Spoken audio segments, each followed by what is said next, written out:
Hello കൂട്ടുകാരെ, ഞാനിന്ന് വന്നിരിക്കുന്നത് സേമിയവും ചവ്വരിയും പാലും ചേർത്ത് ഉണ്ടാക്കുന്ന ഒരു സേമിയ പായസം ഉണ്ടാക്കാനാണ്. വീഡിയോയിലേക്ക് പോയാലോ? അപ്പോൾ അത് സേമിയ പിന്നെ ചവ്വരി അരമുക്കാൽ മണിക്കൂർ വെള്ളത്തിൽ കുതിർത്തി ഊറ്റി വെച്ചതാണ്. നമുക്കിത് ഉണ്ടാക്കാൻ നോക്കാം. ആദ്യം സേമിയ ഒന്ന് കുറച്ച് നെയ്യ് ഒഴിച്ചിട്ട് വറുത്തെടുക്കാം. കഴിഞ്ഞ വീഡിയോയിൽ ഈ പ്രൊഡക്റ്റ് പരിചയപ്പെടുത്തിയിട്ടുണ്ട്. ഇത് കാണാത്തവരുണ്ടെങ്കിൽ പോയി കാണുക. ഒരു പാന് അടുപ്പിൽ വെച്ചിട്ടുണ്ട്. നമുക്ക് കുറച്ച് നെയ്യ് ഒഴിച്ചു കൊടുക്കാം.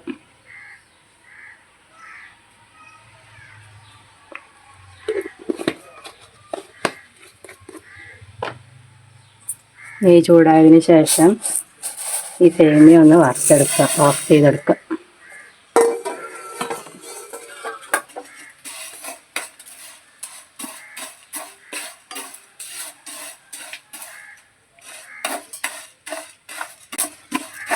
ചെറിയ തീയിലിട്ടിട്ട് വറുത്താൽ മതി. ഇത് കരിഞ്ഞു പോകും. ഇതിൻ്റെ കളറൊക്കെ മാറി തുടങ്ങിയിട്ടുണ്ട്. നമുക്കിത് മാറ്റി വെക്കാം. ഇത് 750 ml പാലാണ്. നമുക്കിത് ഒഴിച്ചു കൊടുക്കാം.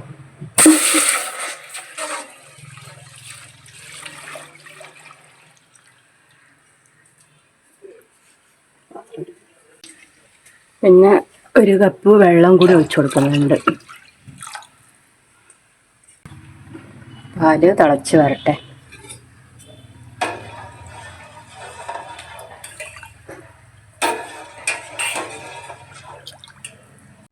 പാല് തിളച്ച് വന്നിട്ടുണ്ട്.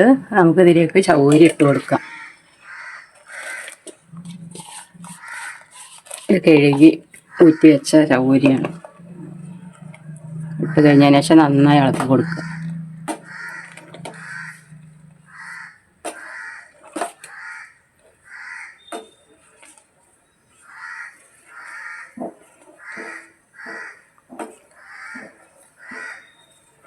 ചവ്വരി ഒരുവിധം വെന്തിട്ടുണ്ട്. നമുക്ക് ഇനി സേമിയ ഇട്ട് കൊടുക്കാം.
സേമിയ നന്നായി വേവിക്കുക, നന്നായി ഇളക്കി കൊടുക്കുക. അതിന് ശേഷം നമുക്ക് പഞ്ചസാര ചേർത്ത് കൊടുക്കണം.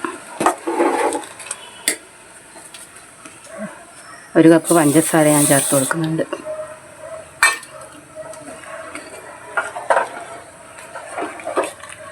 നന്നായി ഇളക്കി സേമിയ വെന്തതിന് ശേഷം കാണാം. സേമിയ നന്നായി വെന്ത് വന്നിട്ടുണ്ട്. നമുക്കിനി ഏലക്കായ് പൊടിച്ചത് ചേർത്ത് കൊടുക്കാം. പഞ്ചസാരയും ഏലക്കായും 4 ഏലക്കായും കൂടി പൊടിച്ചതാണിത്.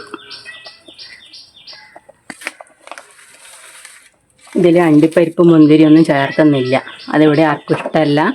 നിങ്ങൾക്ക് വേണമെങ്കിൽ അണ്ടിപ്പരിപ്പ് മുന്തിരിയൊക്കെ ചേർത്താം. അതിലൊന്നും ചേർക്കുന്നില്ല. പിന്നെ അതിന് പകരം കുറച്ച് സ്പൂണ് നെയ്യ് ചേർക്കുന്നുണ്ട്.